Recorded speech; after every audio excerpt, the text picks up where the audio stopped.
সংবাদ সবাইকে স্বাগত জানাচ্ছি। আমি ফিরোজ তোহা। শুরুতেই সংবাদ শিরোনাম জানিয়ে দেব এই মুহূর্তে হাতে পাওয়া সর্বশেষ গুরুত্বপূর্ণ আপডেট বাংলা সংবাদ। ভারত পালাতে বড়লেখা জুড়ি সীমান্তে নানকের আত্মগোপনের গুঞ্জন। আওয়ামী লীগের সভাপতিমণ্ডলীর সদস্য সাবেক মন্ত্রী জাহাঙ্গীর কবির নানক ভারতে পালিয়ে যেতে মৌলভীবাজারের বড়লেখা ও জুড়ি সীমান্তে আত্মগোপন করেছেন বলে বিভিন্ন মহলে গুঞ্জন চলছে। এমনকি তিনি সীমান্তে আটক হয়েছেন বলেও খবর ছড়িয়ে পড়েছে। প্রিয় দর্শক, তাহলে কি শেষ পর্যন্ত বিডিআর হত্যাকাণ্ডের অন্যতম মূল নায়ক জাহাঙ্গীর কবির নানক ধরা পড়লেন? জানাবো বিস্তারিত, সঙ্গে থাকুন। এবারে জানাবো ঢাকায় বিএনপির গণসমাবেশ মঙ্গলবার। আন্তর্জাতিক গণতন্ত্র দিবস উপলক্ষে মঙ্গলবার রাজধানীতে গণসমাবেশ করবে বিএনপি। নয়াপল্টনে দলের কেন্দ্রীয় কার্যালয়ের সামনে দুপুর 2:30টায় এ সমাবেশ শুরু হবার কথা রয়েছে।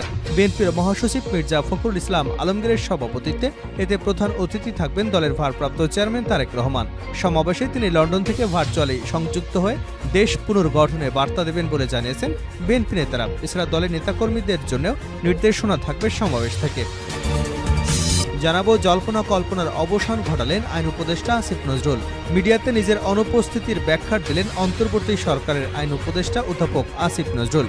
ভিডিওতে আসিফ নজরুল বলেন, আমি বিভিন্নভাবে জানতে পারলাম যে আমি কেন মিডিয়াতে অনুপস্থিত। এটি নিয়ে সোশ্যাল মিডিয়াতে বিশেষ করে বিভিন্ন জল্পনা কল্পনা হচ্ছে। কেউ কেউ এ ধরনের আজগুবি কথা বলছেন আমি নাকি বিদেশে চলে যাচ্ছি। প্রিয় দর্শক, অবশেষে তিনি মিডিয়া এসে তার সকল পরিকল্পনার কথা, মিডিয়ার সামনে না আসার পেছনের কাহিনী তুলে ধরেছেন। এবারে থাকছে পুলিশ ও বিশেষজ্ঞদের যানজটের সমাধান খুঁজতে বললেন ডক্টর মোহাম্মদ ইউনুস। রাজধানীতে যানজট সমস্যার সমাধানে পুলিশ ও বুয়েট বিশেষজ্ঞদের নির্দেশনা দিয়েছেন প্রধান উপদেষ্টা ডক্টর মোহাম্মদ ইউনুস। সোমবার রাষ্ট্রীয় অতিথি ভবন যমুনায় ঊর্ধ্বতন পুলিশ কর্মকর্তা ও বাংলাদেশ প্রকৌশল বিশ্ববিদ্যালয়ের বিশেষজ্ঞদের সঙ্গে এক বৈঠকে তিনি এমন নির্দেশনা দিয়েছেন। এদিকে বাংলাদেশ ও পাকিস্তান সম্পর্কের নতুন সূচনার ইঙ্গিত। জাতিসংঘ সাধারণ পরিষদের অধিবেশনে যোগ দিতে আগামী 22শে সেপ্টেম্বর নিউ ইয়র্ক যাবেন অন্তর্বর্তী সরকারের প্রধান উপদেষ্টা ডক্টর মোহাম্মদ ইউনুস। আর এই সফরে তার সঙ্গে পাকিস্তানের প্রধানমন্ত্রী শাহবাজ শরীফের বৈঠক হতে পারে বলে জানা গেছে। পাকিস্তানি গণমাধ্যম এক্সপ্রেস ট্রিবিউনের প্রতিবেদনে এমনটাই বলা হয়েছে। এবং সর্বশেষ জানাবো আন্তর্জাতিক সংবাদ। ফিলিস্তিনের মতো আকাশ থেকে লেবাননে লিফলেট ফেলল ইসরায়েল। ফিলিস্তিনে বিমান হামলা চালানোর আগে প্রায় আকাশ থেকে লিফলেট ফেলত ইসরায়েল। এবারও একই কায়দায় লেবাননের আকাশ থেকে দেশটিতে লিফলেট ফেলছে তেল আবিব। রোববার লেবাননের সীমান্তবর্তী একটি গ্রামে ওই লিফলেট ফেলা হয়। তবে ইসরায়েলের সেনাবাহিনীর বার্তা সংস্থা এএফপিকে বলেছে অনুমতি ছাড়াই একটি ব্রিগেড এমন পদক্ষেপ নিয়েছে। এতক্ষণ শিরোনাম শুনছিলেন, এবার বিস্তারিত। প্রিয় দর্শক, আপনি যদি এই চ্যানেলে নতুন হয়ে থাকেন, ভিডিওটি দেখতে দেখতে চ্যানেলটি সাবস্ক্রাইব করে আমাদের সঙ্গেই থাকুন। আর এই ভিডিও সম্পর্কে আপনি আপনার মূল্যবান মতামতটি কমেন্ট বক্সে জানিয়ে দিন। আর হ্যাঁ প্রিয় দর্শক, জানিয়ে দিন ভিডিওটি কোথা থেকে দেখছেন। ভারত পালাতে বড়লেখা জুড়ি সীমান্তে নানকের আত্মগোপনের গুঞ্জন। আওয়ামী লীগের সভাপতিমণ্ডলীর সদস্য সাবেক মন্ত্রী জাহাঙ্গীর কবির নানক ভারতে পালিয়ে যেতে মৌলভীবাজারের বড়লেখা ও জুড়ি সীমান্তে আত্মগোপন করেছেন বলে বিভিন্ন মহলে গুঞ্জন চলছে। এমনকি তিনি সীমান্তে আটক হয়েছেন বলেও গুজব ছড়িয়ে পড়েছে। তবে সোমবার সন্ধ্যায় এই রিপোর্ট হাতে আসা পর্যন্ত বিজিবি, পুলিশ কিংবা দায়িত্বশীল কোনো সূত্র থেকে নিশ্চিত তথ্য পাওয়া যায়নি। জানা গেছে, শনিবার শ্রীমঙ্গলে ঢাকা দক্ষিণ সিটি কর্পোরেশনের কাউন্সিলর এবং আওয়ামী লীগ নেতা বিএম সিরাজুল ইসলামকে যৌথ বাহিনী আটক করবার পর অনেকের মুখে শোনা যায় শেখ হাসিনার অপকর্মের অন্যতম সহযোগী জাহাঙ্গীর কবির নানক ভারতে পালিয়ে যাবার অপেক্ষায় মৌলভীবাজারের বড়লেখা ও জুড়ি উপজেলার সীমান্ত এলাকায় আত্মগোপন করেছেন। কেউ কেউ বলছেন তিনি বেশ কয়েকদিন ধরে ছদ্মবেশে শ্রীমঙ্গলের চা বাগান এলাকায় অবস্থান করেন। সীমান্ত অতিক্রম করতে না পেরে জুড়ি উপজেলার লাঠিটিলা এবং ফুলতলা সীমান্ত অতিক্রমের চেষ্টা চালিয়ে সফল হননি। এরপর থেকে বড়লেখা উপজেলার উত্তর শাহবাজপুর ইউনিয়নের বড়াইল, কুমারশাইল, পালাথল ও দক্ষিণ শাহবাজপুর ইউনিয়নের বোবারথল সীমান্ত দিয়ে ভারতে পালিয়ে যাবার সুযোগ খুঁজছেন। তবে এ ব্যাপারে সীমান্ত এলাকার বাসিন্দারা নিশ্চিত কোনো তথ্য দিতে পারেননি। বড়লেখা উপজেলার উত্তর শাহবাজপুর ইউপি চেয়ারম্যান রফিক আহমেদ জানান, অসমর্থিত সূত্র থেকে তিনি এ ধরনের খবর পাচ্ছেন। বিভিন্ন ব্যক্তি এবং সংস্থা তার কাছেও জানতে চাচ্ছে। তিনি তার অবস্থান থেকে খোঁজখবর নিচ্ছেন। তবে তিনি মনে করেন সীমান্ত এলাকায় বিজিবির চিরুনি অভিযান চালানো উচিত। বিজিবির 52 ব্যাটালিয়নের অধিনায়ক লেফটেন্যান্ট কর্নেল মেহেদী হাসান যুগান্তরকে জানান, এ ধরনের একটি খবর বিজিবির কাছেও রয়েছে। তবে এখনও নিশ্চিত কোনো তথ্য মেলেনি। বিষয়টি জানার পরই সীমান্তে বিজিবি টহল জোরদার করা হয়েছে। এছাড়া মৌলভীবাজারের জুড়ি উপজেলার ফুলতলা সীমান্তে আওয়ামী লীগ নেতা জাহাঙ্গীর কবির নানক স্থানীয়দের হাতে আটক হয়েছেন মর্মে সোমবার দুপুর থেকে লোকমুখে খবর ছড়িয়ে পড়ে। ফেসবুকে এরকম খবর প্রচার হয়। এ খবরে দুপুর থেকে ফুলতলার সীমান্তে পুলিশ তল্লাশি চালিয়ে খবরের কোনো সত্যতা পায়নি। জানতে চাইলে জুড়ি থানার অফিসার্স ইনচার্জ মেহেদী হাসান সোমবার সন্ধ্যায় বলেন, সীমান্তে কাউকে আটক করা হয়নি, তবে নজরদারি বাড়ানো হয়েছে। ঢাকায় বিএনপির গণসমাবেশ মঙ্গলবার। আন্তর্জাতিক গণতন্ত্র দিবস উপলক্ষে মঙ্গলবার রাজধানীতে গণসমাবেশ করবে বিএনপি। নয়াপল্টনে দলের কেন্দ্রীয় কার্যালয়ের সামনে দুপুর 2:30টায় এ সমাবেশ শুরু হবে। বিএনপির মহাসচিব মির্জা ফখরুল ইসলাম আলমগীরের সভাপতিত্বে এতে প্রধান অতিথি থাকবেন দলের ভারপ্রাপ্ত চেয়ারম্যান তারেক রহমান। গণসমাবেশে তিনি লন্ডন থেকে ভার্চুয়ালি যুক্ত হয়ে দেশ পুনর্গঠনে বার্তা দেবেন বলে জানিয়েছে বিএনপি নেতারা। এছাড়া দলের নেতাকর্মীদের জন্য নির্দেশনা থাকবে সমাবেশ থেকে। দলের ঢাকা মহানগর ছাড়াও ঢাকা বিভাগের বিভিন্ন জেলা থেকে নেতাকর্মীরা এ গণসমাবেশে যোগ দেবেন। বিএনপির প্রচার সম্পাদক সুলতান সালাউদ্দিন টুকু এবং ঢাকা মহানগর উত্তরের সদস্য সচিব আমিনুল হক, দক্ষিণের সদস্য সচিব তানবীর আহমেদ রিপনের যৌথ সঞ্চালনায় গণসমাবেশে বিএনপির স্থায়ী কমিটির সদস্যরা বক্তব্য রাখবেন। আন্তর্জাতিক গণতন্ত্র দিবসে রোববার নয়াপল্টনে এ সমাবেশ অনুষ্ঠিত হবার কথা থাকলেও বৈরী আবহাওয়ার কারণে তা পিছিয়ে 17 সেপ্টেম্বর নির্ধারণ করা হয়। এদিকে গণসমাবেশের মঞ্চ তৈরির কাজ চলছে। কাজের অগ্রগতি দেখতে বিকাল 4:45টার দিকে নয়াপল্টনে যান গণসমাবেশ আয়োজনের দায়িত্বপ্রাপ্ত বিএনপির স্থায়ী কমিটির সদস্য অধ্যাপক ডাক্তার এজেএম জাহিদ হোসেন ও যুগ্ম মহাসচিব হাবিবুন নবী খান সোহেল।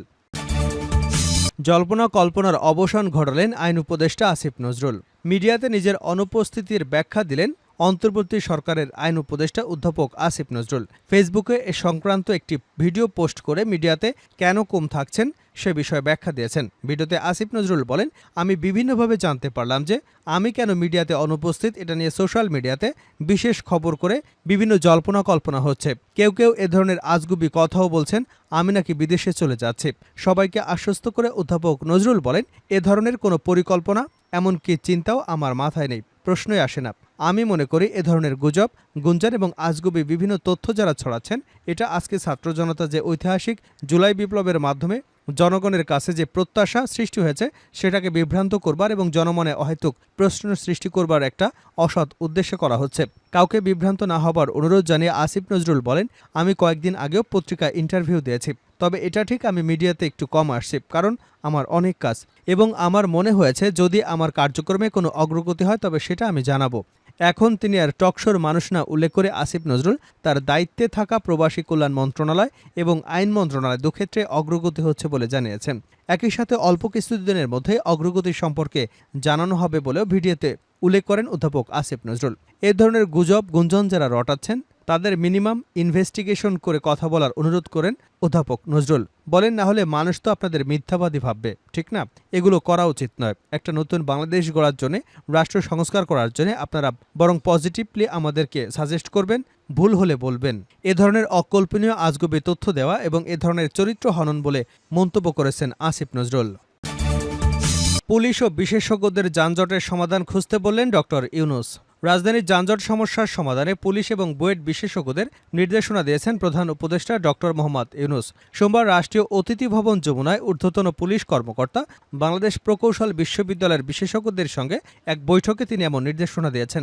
এই সময় রাজধানীর 2 কোটি মানুষের জন্য ট্রাফিক সমস্যার সমাধানে ঢাকা মেট্রোপলিটন পুলিশকে দ্রুত এবং কার্যকর সমাধান খুঁজতে নির্দেশনা দেন উপদেষ্টা। তিনি বলেন, আমাদের যানজট দূর করতে হবে, দ্রুতই একটি সমাধান খুঁজে বের করতে হবে। এ সময় তিনি ট্রাফিক পুলিশকে যানজট সমাধানে পাইলট প্রকল্প নেওয়ার নির্দেশনা দেন। প্রাথমিকভাবে 2-3টি মূল সড়কে 2-3 মিনিটের কম দূরত্বে বাস স্টপেজ না রাখা এবং পরবর্তীতে অন্য সড়কগুলোতেও একই পদ্ধতি ব্যবহার করার পরামর্শ দেন উপদেষ্টা। এ সময় বুয়েটের বিশেষজ্ঞদের শিক্ষার্থীদের সহযোগিতা নিতে নিজস্ব পদ্ধতিতে অন্তত একটি এলাকায় এই সংকট সমাধানের উপায় করবার তাগিদ দেন ডক্টর মোহাম্মদ ইউনূস। এছাড়া স্থানীয় প্রযুক্তি ব্যবহার করে ট্রাফিক সিগন্যাল পদ্ধতি ত্রুটি সারানোর উপরেও জোর দিয়েছেন প্রধান উপদেষ্টা। বৈঠকে বুয়েটের অধ্যাপক এবং পরিবহন ও ট্রাফিক ব্যবস্থা বিশেষজ্ঞ মোয়াজ্জেম হোসেন একটি প্রেজেন্টেশন করেন। তিনি জানান, যানজটের কারণে শুধু রাজধানীতেই প্রতি বছর 40,000 কোটি টাকার ক্ষতি হচ্ছে। ডিএমপি ট্রাফিক বিভাগের অতিরিক্ত কমিশনার খন্দকার নাজমুল হাসান জানান, সড়কে ট্রাফিক পুলিশের সংখ্যা বৃদ্ধির পর যানজট পরিস্থিতির উন্নতি হয়েছে। এই সপ্তাহের শেষে সড়কে ট্রাফিক পুলিশের সংখ্যা আরও বাড়বে।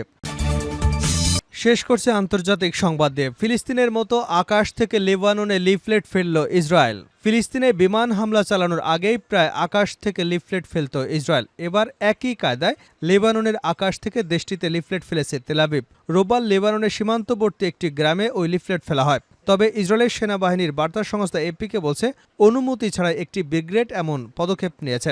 গেল ৭ অক্টোবর ইসরায়েলে ঢুকে হামলা চালায় ফিলিস্তিনের স্বাধীনতাকামী সংগঠনের যোদ্ধারা। ওই হামলার পাল্টা প্রতিশোধে গাজাকে মাটির সঙ্গে মিশিয়ে দেবার মিশন নেয় ইসরায়েল। তবে সীমান্তের উপর থেকে ইসরায়েলের আতঙ্ক রেখেছে লেবাননের প্রতিরোধ যোদ্ধারা। গেল কয়েক মাস ধরে লেবাননের সঙ্গেও ইসরায়েলের যুদ্ধে জড়িয়ে পড়ার মতো পরিবেশ তৈরি হয়েছে। এবার দক্ষিণাঞ্চলে লেবাননের বাসিন্দাদের ঘরবাড়ি খালি করতে বলল ইসরায়েলি সেনাবাহিনী। গেল ১১ মাসের মধ্যে এই প্রথম এমন কোনো নির্দেশ দিল ইসরায়েল। লেবাননের সরকারি বার্তা সংস্থা ন্যাশনাল নিউজ এজেন্সি জানিয়েছে, ইসরায়েলের শত্রুরা আল ওয়াজিনে লিফলেট ফেলেছে। ওই এলাকায় এবং আশপাশে যারা বাস করেন তাদের সেখান থেকে চলে যেতে বলা হয়েছে।